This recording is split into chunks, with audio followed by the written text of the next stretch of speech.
Okay, here we go. Test, test, test, test. Roll music? Let's roll it. Welcome to the Unknown Morning Show. It's the show where we explore radio, Podcasting, TV, gear, gearheads, and making money with a hot mic and other stuff too. This is the Unknown Morning Show. I'm Mandee Montana. And I'm Chuck McKinley. I guess we've kind of referred to it as being in the hot seat, but in a nice, gentle way here at the studio at Chase Drive. We're talking to Corinna Ruiz. Corinna, hi. Hi. I want to make sure that I have your title correct. Sales manager of the Tyler office, Alpha Media, right? General sales manager. General yes. sales manager.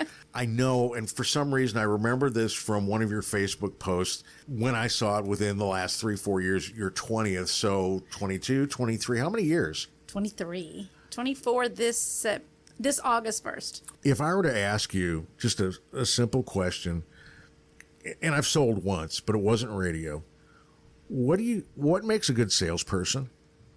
Oh, wow. I think that becoming, and I'm going to say from my experience. Exactly. And I know I have a lot of salespeople, but what I'd like to tell them is to go make friends with clients. Be concerned and live in the fact that business is treated like it's yours and you want it to see it succeed. And so you'll do everything you can to make that business succeed. I think that makes you a good salesperson because you feel like it's yours. And if it does well, you do well in turn. When I started radio in 1977, and there were times with programming and sales, there was a real division. You know, we're programming, right. Your sales. And to me, kind of like after radio started consolidating in 97, that sort of disappeared, or at least in my head, there was a lot less room for having divas on staff or high management people, and everybody had to get together or get along because there just wasn't that much room to have all that. I mean, do you feel that's come that way over the years to where things are more collaborative with you in programming and how to make things work? I believe so. Working together with him, programming has a lot of great ideas, things that they know will work on the air. So if they work together, it's a lot easier. And it can be something to where, like if I'm a jock on one of your stations like KKUS and I come to you and go, this is this promotion. I've got my one pager of all my facts lined out when I want to do it, et cetera, et cetera. And then I say, okay, tell me where I'm wrong and also tell me how we integrate sales. That would be something, basically how you do it, right? That's about right. Yeah, okay. That's how I've done it in the past. And it helps too with the fact that programming can, endorse a product of one of my clients or something.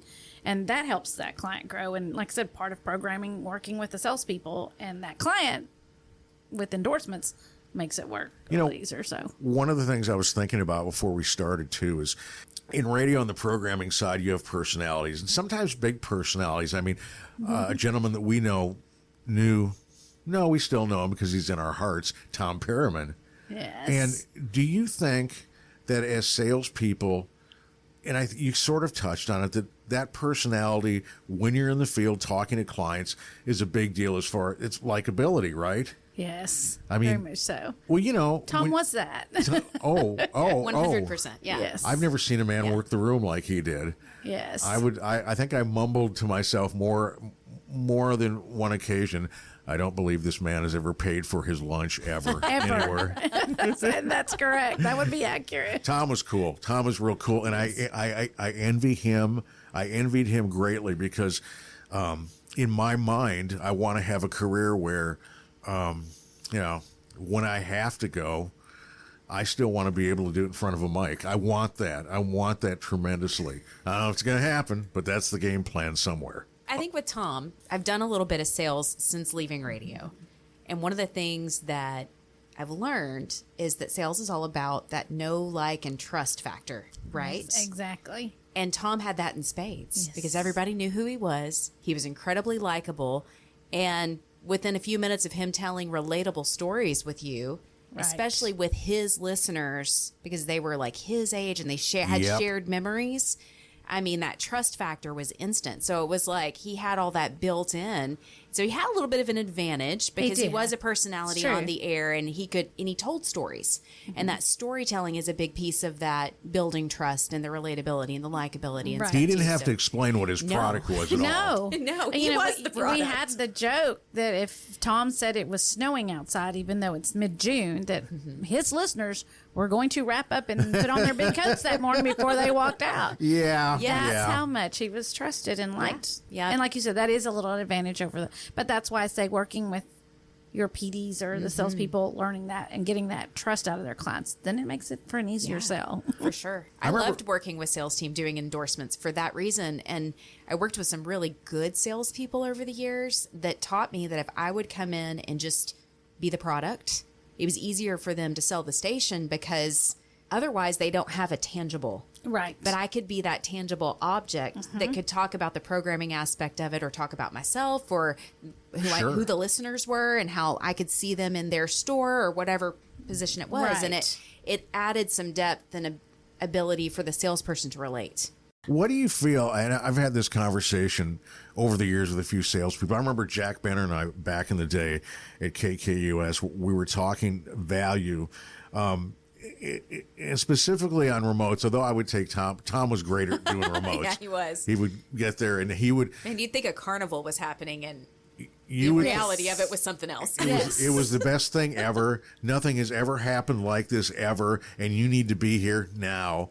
And that was terrific. Jack Benner and I would talk about the concept of what's better, a hot remote or having it so you develop a solid product, whether it's a 60 or 30-second commercial that's creative for the client. And what do you think about remotes? Do you think that they have that value, or is it something these days that they're used as like an extra value thing? Like, here's your 13 weeks. We want you to run. And, oh, by the way, want to do a remote? Because I've been in places where that's happened, and not a bad thing because, you have to do everything that you can to get a client in, because if you can get them in, maybe they'll stay in, radio works long term. A lot of people want to do this remote at grand opening, and then the remote does come with commercials. So they're like, okay, well, I get commercials and I get the DJ out at my location. And, some DJs in this area are looked as superstars, like we're talking about Tom. Yes. And so, yes, you get all those people to come out that day. But then you don't hear about this business anymore because the remote was only a week.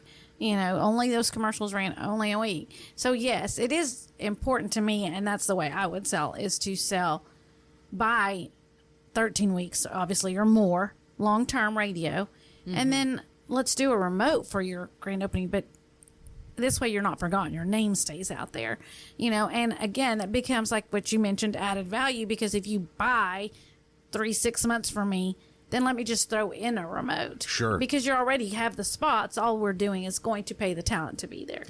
And you're a valued customer. We want to keep you that way. Right. I want to keep you. And if you have a remote, I'm not saying it's not a bad thing, to have for like a grand opening. But then for the business, it's not that well because it goes away. No more commercials. You don't hear about it. But for the week of that run, as long as you do it long term, well, then your name stays out there. Sure.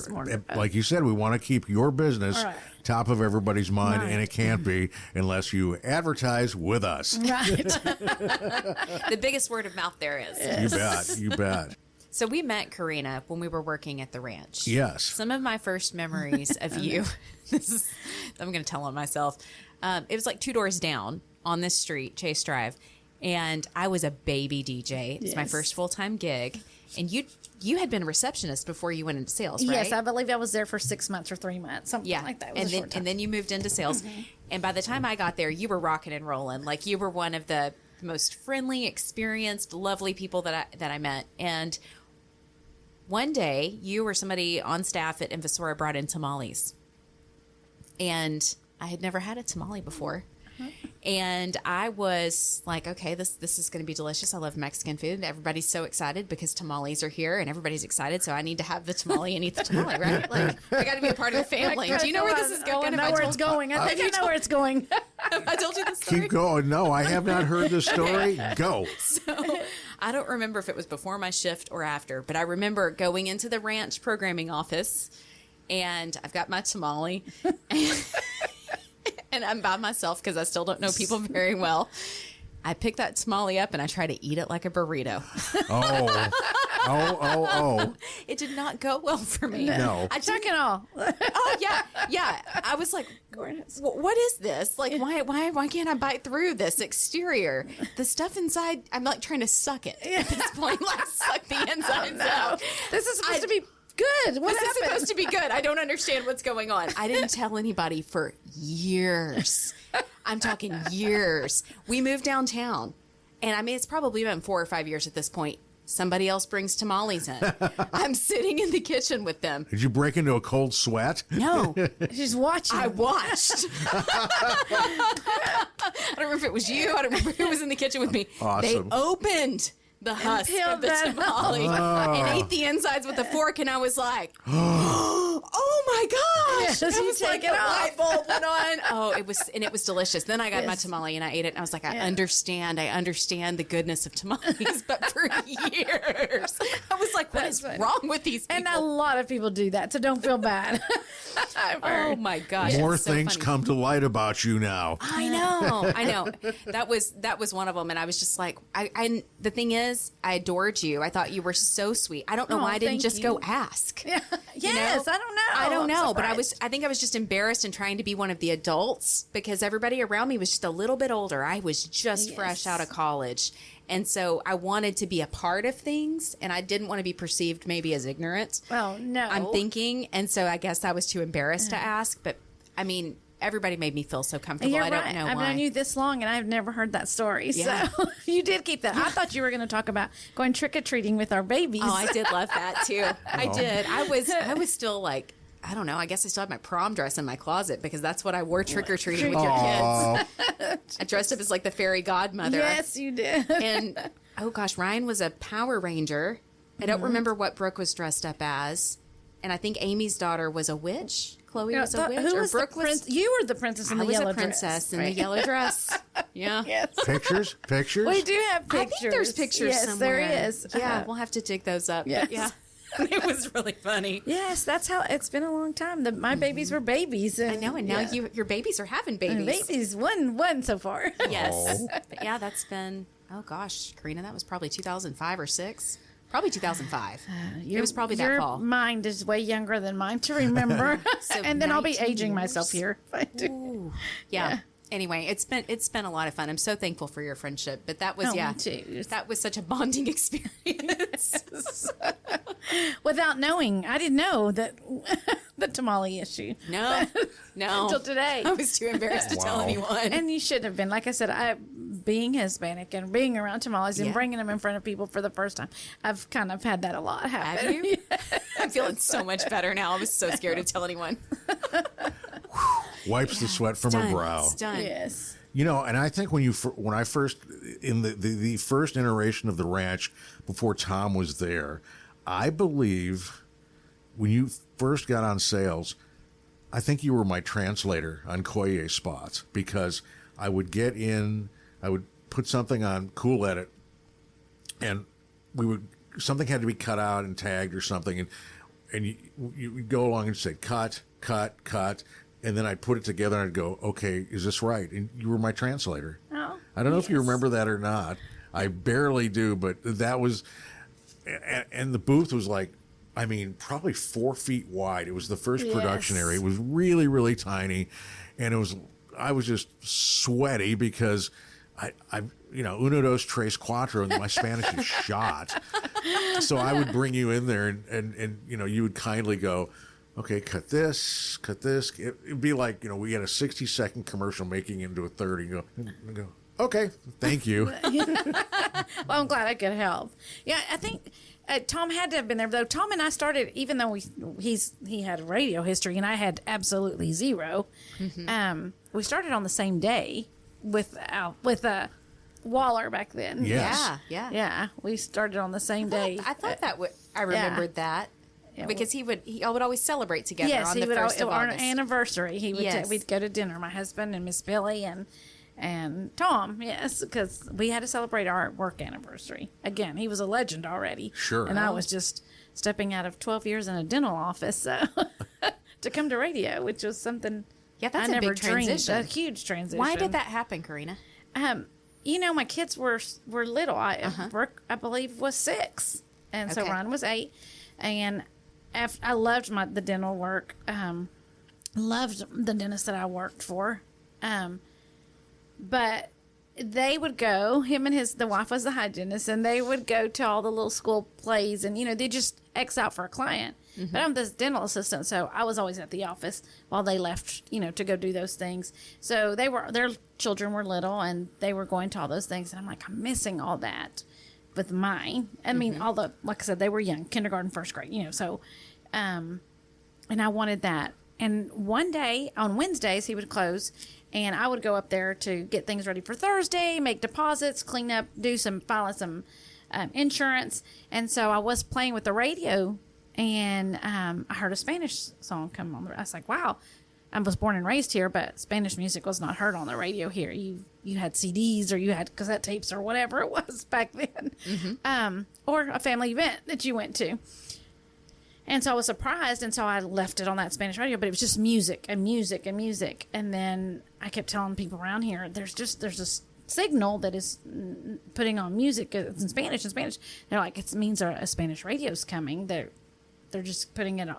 Like stunting? Yes. Yeah. And it's coming, and I was like, wow, I bet they're going to need bilingual this, bilingual that. And like, again, knowing nothing of radio. Didn't even know what a DJ was, honestly. I mean, yeah. it is what it, and so they've started, putting on the air that they needed some salespeople or people that can work. And I just faxed over a resume, and they called me, and that's where it all began.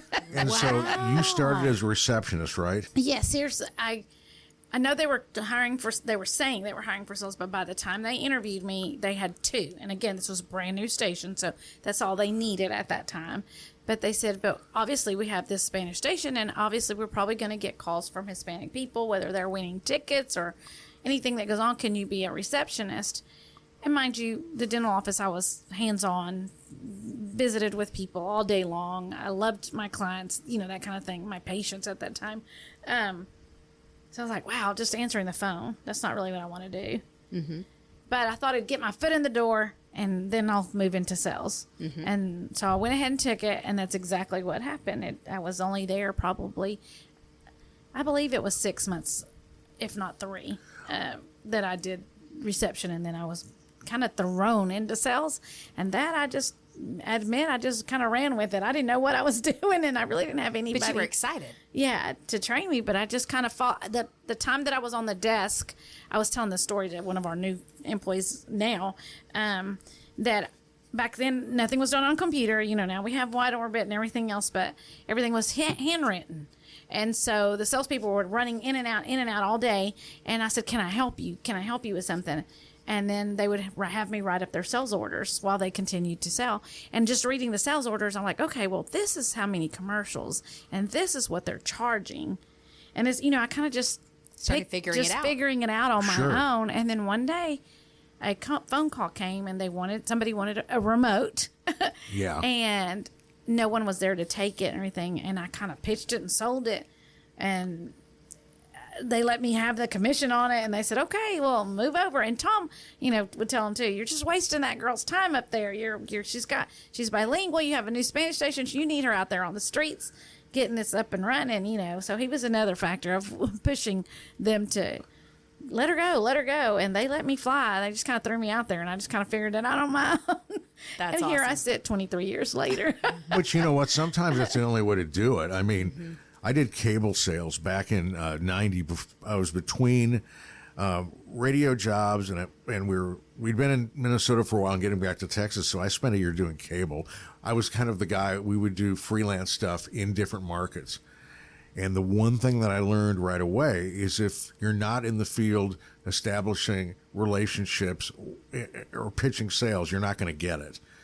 But the frustrating thing was you could still do all of that and still not get it. It was really hard. I came out of it I did it for a year with this whole new respect for salespeople where, I found out the hardest thing to do is ask people for their money. Mm-hmm. And spend, and I forget who it was that explained to me one time, you're asking people for their money on a product that they can't see they're going to hear it, and the effects on their business probably won't be felt for a while, and you're asking for their cash. Right. You know, so. Yes, because you're selling air. You're, like Yeah. you said earlier about being nothing tangible there. You just said, And so it does make it hard. Even though I feel like I was thrown out there, I do believe it was the best way to. The one thing, I was born and raised here in Tyler. I was bilingual. Knew the market. And here, I knew a lot of businesses where bilingual people worked, or you know, the north side of Tyler, most of those businesses were Hispanic owned. So you can say it was an advantage or made it a little bit easier, but I was able to go straight to those people who had never had an opportunity to advertise anywhere. And now they had it, and I knew the language. So, you know, the sales kind of fell into place. That, you know, people tell me when I tell them that, well, don't say that, you're still here, so you were good at it. But I had that little advantage that I was bilingual, and other salespeople couldn't go pitch and sell the way I could to this open market that was untouched when I came on, which was a huge blessing. It really was. But you blessed a lot of businesses in that way too. You created a lot of opportunity for small business owners and families. I'm sure you've seen huge breakthroughs for people over the years. Yeah. Do you want to talk about any of your clients that have really done well over the last couple of decades? I've been out of sales directly with the clients, and the clients that I did have, because once I went into the management side of it, I kind of hand passed those over. Just because when I was in sales, I kind of didn't like it when the managers were selling too. I feel like they were pitching against us. Yeah. And I kind of wanted to do my salespeople different, where they didn't feel like I was going against them. So I guess now, I was thinking about it just the other day, I think I've been out of it for at least 10 years on that side. So I did 12, I guess, and 13 in sales, and then 10 on the management side. And I couldn't believe that. I feel like I just got hired in that position. I was like, wow, that much time has gone by already. I know you've done something pretty incredible over the last several years, because I've watched it kind of in parallel. When I went to work for Mix, I got the opportunity to work with Children's Miracle Network for the first time. And you brought Children's Miracle Network and a radiothon to La Invasora. What year was that? Yes. Oh, we've done it for 15 years now, mate, if I'm right. I do have that written on my wall in my office, but and the way that came about too is, we would call around here to try and do things like that and never got the right person. And then I go to a Hispanic radio conference in Miami, and there's where I met the Children's Miracle people, where they called. And so it was kind of strange that you had to go far out to get the contact for here, the right person. And the minute we got back, they called, and we've been working ever since. And that's, if you asked me, I love radio, but the two biggest things that I feel like, that I was behind and worked is going to be Children's Miracle Network and the concert on the square. Those are my two big, it makes me feel good. And Children's Miracle Network, the amount of money the Hispanic community has donated is amazing. And, the Hispanic community is all about family and taking care of their own. So I knew they would give. I didn't think they would be that giving. It was amazing. It was a hit from the year one. Oh. So, and we've continued to work together, and that's a big, it's in my heart to have that partnership. But I just have thought that was, I've admired it. Like, I knew that it was something, I've always known that family was important to you. Right. Inside the station, outside the station, it's part of one of the reasons I love you so much, and you've always been so inclusive. I mean, inviting me to Brooks Quinceañera. Yes. And I mean, I feel like I've watched your kids. 25th already. Yes. I feel like I've been with you for some big milestones with your family. And so I think I didn't really fully understand how involved you were with it. I knew a little bit from having conversations with Robin Rowan and Christina Mosier. Yes. But I think it was maybe at the allocation meeting last year when it sort of all clicked, and then maybe at the Miracles with You luncheon as well, where I was like, oh my gosh, Corinna's really made a huge impact with this. Oh, thank you. Because the community but somebody has to spearhead the effort to get it started. And at Mix, that was Larry. Right. Larry's quarterbacked that for years. And I have such an admiration for that, because it's not an easy thing to put on. I mean, you're giving up 2 full days just on the air. That doesn't, factor in the amount of work that's done ahead of time to coordinate everything, and then after the fact to make sure all the pieces are back in place. But it's a huge effort. But somebody does have to take the lead. Yes. And when you do that, then the community responds. Yes. But it's really something that I admire a lot about you, and I was so excited to see that you've just made such an impact. Thank you. You're welcome. I have a great team on the back end that does a lot of work to get that put up. I mean, the DJs, Juan and Manny, both work so hard, and honestly, they love it too. It's in their heart to do it. We've all experienced someone, whether it's a nephew, a niece, your own child, or somebody's relative close to you, where this has helped. CMN has helped them, so it just makes it easier, and it's so much fun, and then so emotional at the same time. Yeah, totally. What I think that's so interesting about the stories there is, it seems like about every 5 years I'll see the headline, radio is dead. And that I've seen that ever since I broke in the 70s, because FM was still getting going. And then, of course, it's the internet and streaming, and people are playing YouTube music, and, radio is going to collapse. But the one thing that local radio does, you've talked about it, reaching out to the local community to make things better for the community. And there's the optimist part, even with consolidation and radio still doing that on occasion, I don't think local radio will ever die. That's just my opinion. I just think, the doom and gloom people on radio, I just don't think it's ever going to happen. It's still going to exist in some form. And if it doesn't, and if it does collapse too much, I think it'll be something to where it rises up again. I agree. And both of you are aware that Kicks and Longview are, it covers all of East Texas, but, they do the football show, and that's local here to East Texas. Yes. And East Texas football is huge here. Oh, yeah. And you wouldn't think, who wants to listen to football, and not instead of music, right? But the numbers and the ratings that they have, because here, like you said, locally, I may not have made it to my son's game and out of town game, but I can listen on the radio station and keep up with the scores and keep up with and the amount of people that call that are listening is amazing. Sure. So you're right, it's evolving and it's changing, but still locally here, we want to know what's going on here locally. I think it's interesting. Things are so cyclical, right? Like historically. And I feel like that's the big missing piece that radio consolidation is overlooking, is that is the missing value. Is when radio started, radio was intended to serve the community. Sure. I mean, it was all about public broadcast or public service and having an ability to reach a massive amount of people, but in a local area to serve that local area. And then when what is it, the Communications Act in like 96, 97? 97. That's when everything started. That's when everything 97. started. Yes. And so corporations were allowed to come in and buy these locally owned radio stations, and it totally changed the game. Oh, land grab, man. Yeah, and it's completely deteriorated the industry over 3 decades, or nearly. And I've watched it happen because I came in about 2000 was whenever I started in radio. So I've been a part of and watched it. And I could see the writing on the wall. But what they're missing out on is this next generation doesn't have anything that's local like that, that's serving them in a niche, very specific market. Something will rise up, whether it's radio or it's another form of media.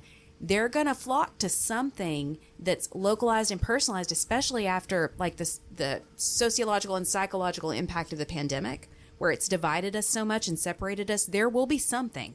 And it could be radio if they would invest in the people aspect of it again. Right. But I mean, it could be podcasting. Who knows? I don't know what it'll be that rises up and serves that local aspect, but it's the missing piece right now. I have had young broadcasters or wannabe young broadcasters, ask me about getting a radio gig. And I would say, well, and in our place, if you do, you start as a board op.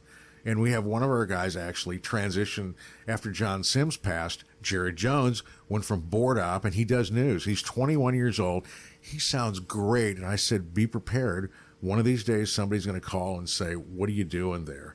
But, I also think, and touching on what you said about, other generations of broadcasters, I was raised in an era where you read PSAs on the air. The church is having the spaghetti dinner for charity, come and get that. My first radio gig, we had a lost dog thing, Pet Finders.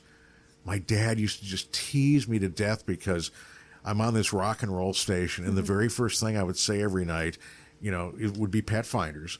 But if I would have stayed at the ranch, I would have probably done something like that. The other thing is what I wanted to do was garage sales. I was going to do garage sales. I thought it was a natural on Thursdays and Fridays to have Don maybe have a half hour where he could do it leading into Tom. I thought, this is a natural. But I think that you have, to a degree, broadcasters growing up basically saying, well, we're just playing the hits and that's it. Right. But living in your community, you want to know what's going on here. And the easiest way to find that out is to just hear it. Yes. And reach such a large amount of people all at once. Yes. And I know a lot of us have turned to social media in recent years, but social media is about to change. There's been so much backlash to it. There's been so many psychological repercussions for the generation that I'm talking about, like the Gen Zs and younger that are coming up. There's not as much love for that and desire for that that's localized. I really think something else is going to be. Yeah, I don't know what it'll be. I don't know what it'll be either, but I agree with what you're saying. And it's evolving. I can't think of what I just saw the other day that made me think. I said, wow, they keep saying radio is dying, just like Chuck said, for a long time now. And we are seeing some changes. However, I feel like the social media is going to actually die before radio does again. I think that the spotlight is harder on it. You're right. I think totally. There's so much more things you can get in trouble for and showing for and sued and everything.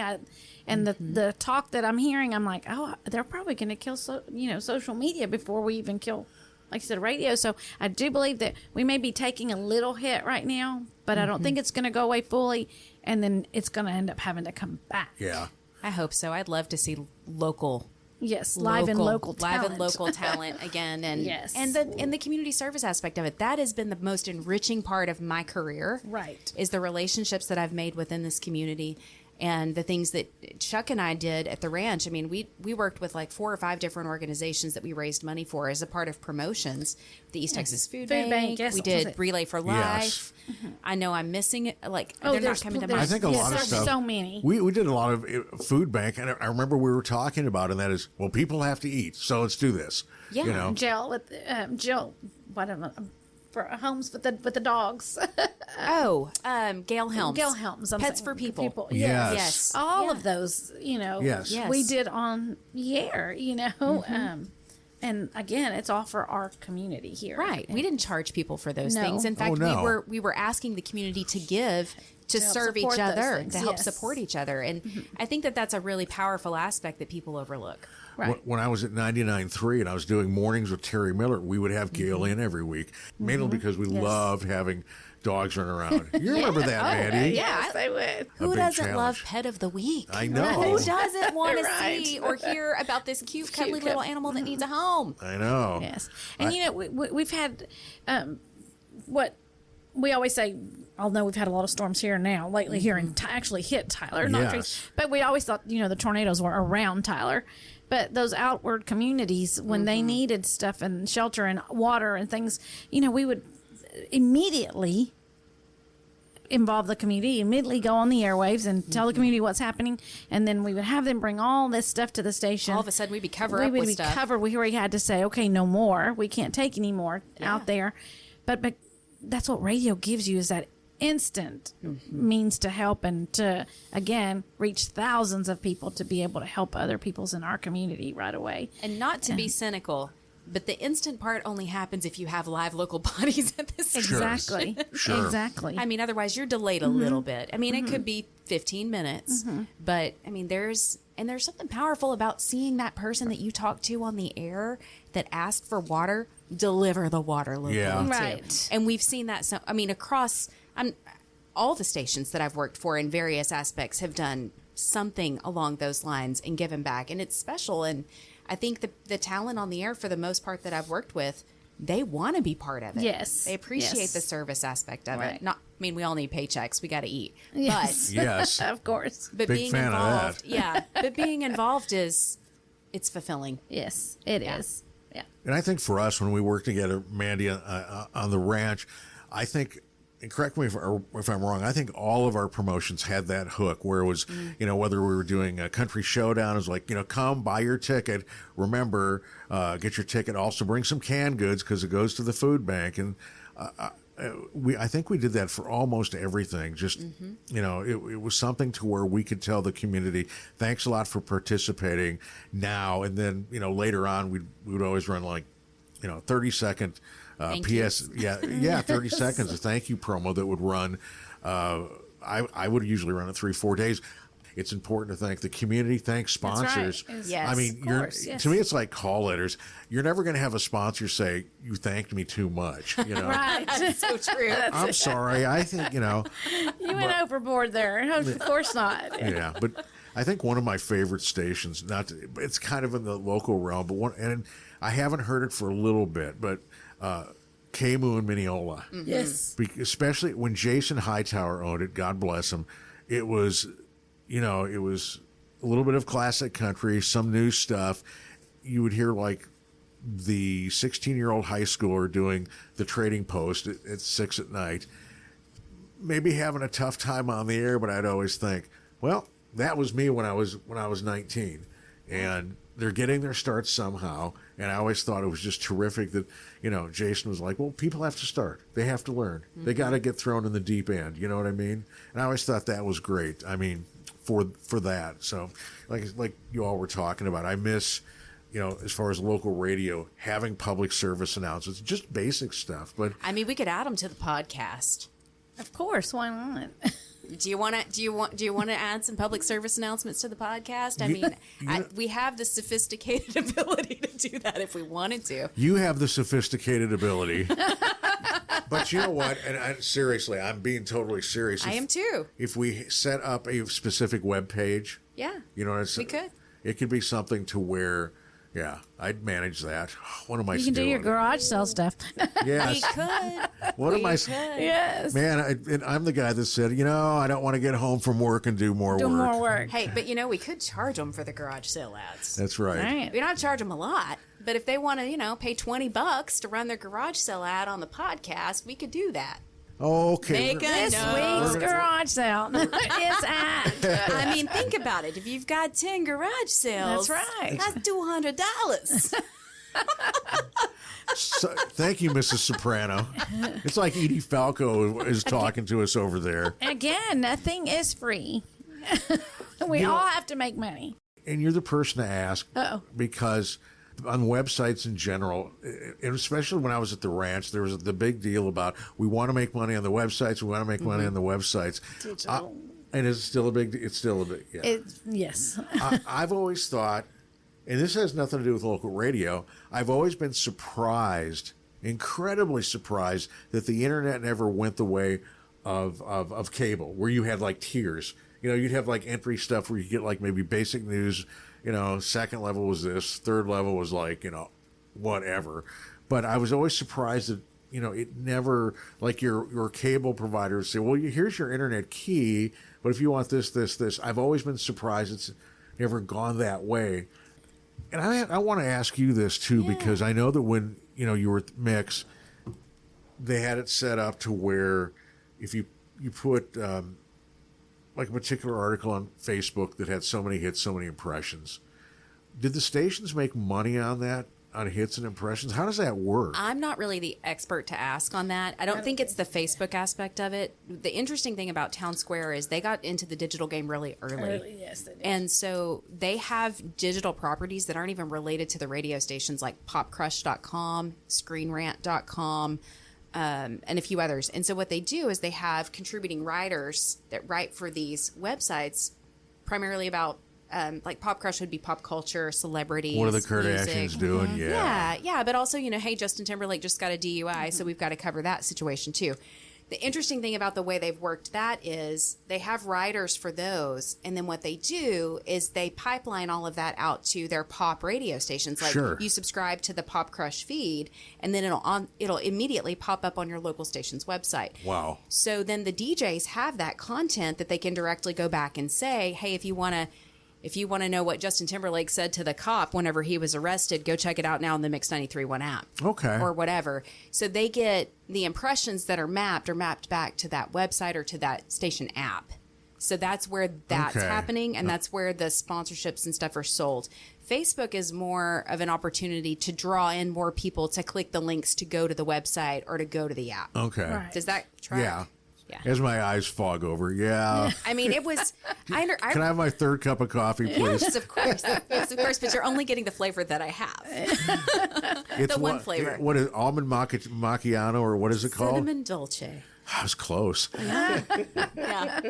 It was one of the things that attracted me to Town Square was the fact that they were forward thinking. And then once I got into the game of it, it evolved like everything does. And then what was asked of me as a DJ changed, and it began to become more about the digital properties than what was actually coming out of the speakers. And that's just not what I wanted as my individual career, and what was fulfilling to me was not writing for that. I respect it, I understand it, and I understand that you've got to do what you got to do to make money for the bottom line. Totally get that. As an employee, I also have an opportunity to say, I want to go do something else. And so as much as I'm a P1 listener for Mix 93.1. I've listened, even when I worked for Sunny 106.5, I listened to Mix. I like the music. I have tremendous respect for Lucky Larry. And I personally wanted to do something different in my career, but I still love the station. And I love going back and helping with Children's Miracle Network too. I've had that when I was at BB my first time. Yeah. When I decided to leave, and I just said, I think I want to do something different. Yeah. I just think I do. And I'm one of those guys, usually when I settle in the new gig, I immediately go, I think I made a mistake. But, but things work for different reasons. When I had my voiceover gig with Eric Jantra after the first year, and we were in studios, Rod Wade and I were in studios that were about as big as this room. So when you're used to broadcast stuff where it's like a closet, they're massive. And they said, hey, what if we had you guys work from your home and use this space for video production? It was great. I mean, I talked to Rod recently, and it's his 5th year working from the house. And I liked it a lot because I could structure my day differently and not feel that, Big Brother was staring, so to speak. Right. And, we went through, obviously, arenas of COVID. And even when everybody was forced home, even all of our local talent was able to go home and work from their home. They all had the setup to do it. So it can be done from home and still be just as successful, but it's nice having them here. Yeah, to collaborate. Yes. Face-to-face collaboration, makes a big ideas, difference. creativity. That was one of the things I loved about working with both of you at the time that we all worked together was we did have a pretty good collaboration between sales and programming at that time. We did. And we all shared ideas. And in the 4 stations that were, the 3 Tyler stations and then the Longview station, but we all worked pretty well together. Sure. Yes. Yeah. Yeah, it was fun. I mean, it's a big deal. There's folks at our station at KTBB. We have one part-timer in particular, about my age, programmed other markets. He doesn't need the job, but I think he likes doing it because of the sociability, of the fact that he's, there's shared experiences like with me and him, or he can just go and hang out and do X amount of things. Or, I'll say something like, okay, I need you to go to the web. I need you to take this article that's posted. I want you to make it broadcast friendly, and I want you to cut like a dirty 30 for me, and we can use it on the news. I always tell friends, you can have fun and be doing news.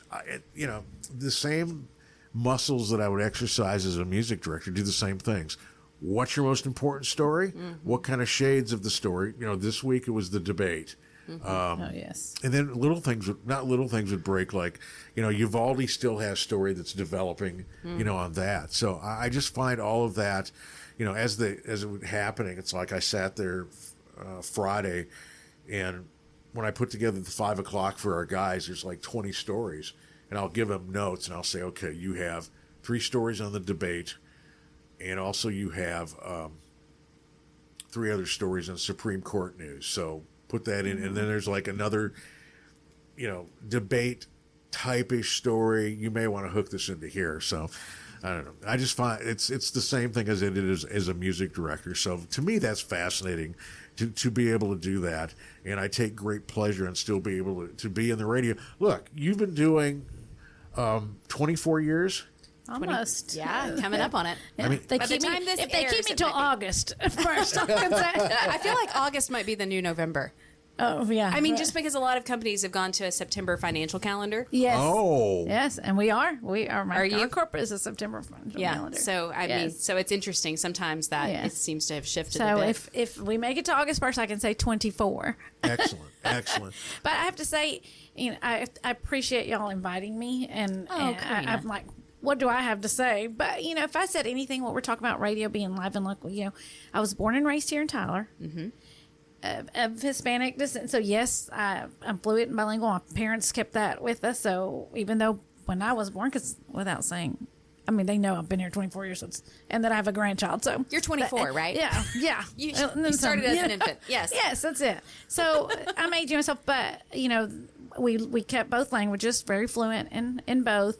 And then, like I said, so I'm excited to be able to say, if I said, it's obviously with the help of a lot of people in the community out there and the people I work with that, born and raised in my own community, I got to see the first Hispanic radio station, the mama of the ones that are here now, because there's a couple, but we're the powerhouse.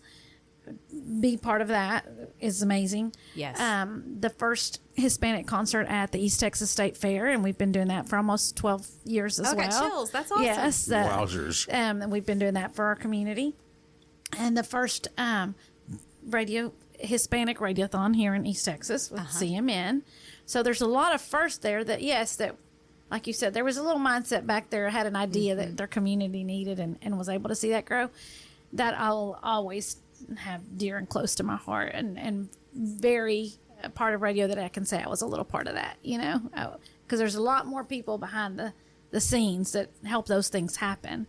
But being from here and being able to see that in my own community, give that in my own community is amazing. The first Hispanic concert that had like 10,000 people on the square is huge. You know? Those are a lot of firsts that I've been able to have with this opportunity. Obviously, I work for Jack and for Kicks and for KKUS, but having started being in Basora, there's a lot of good firsts that came into our community, with this opportunity, which has been really fun and really rewarding. And of course, with you, because we were talking way early about personalities, when you see your clients, you lead with a smile, right? Always. And that can't be beat. That's right. This has been another episode of The Unknown Morning Show. I'm Mandee Montana. And I'm Chuck McKinley. This is our show to explore radio, podcasting, gear, and the gearheads that use the gear, and making money with a hot mic, and other stuff in between. We'd love for you to follow us on social media as well. Follow us on Facebook at The Unknown Morning Show and Instagram at The Unknown Morning Show. See us on YouTube at The Unknown Morning Show. Thank you for listening to The Unknown Morning Show. I'm Mandee Montana. I'm Chuck McKinley. And remember, be kind and rewind.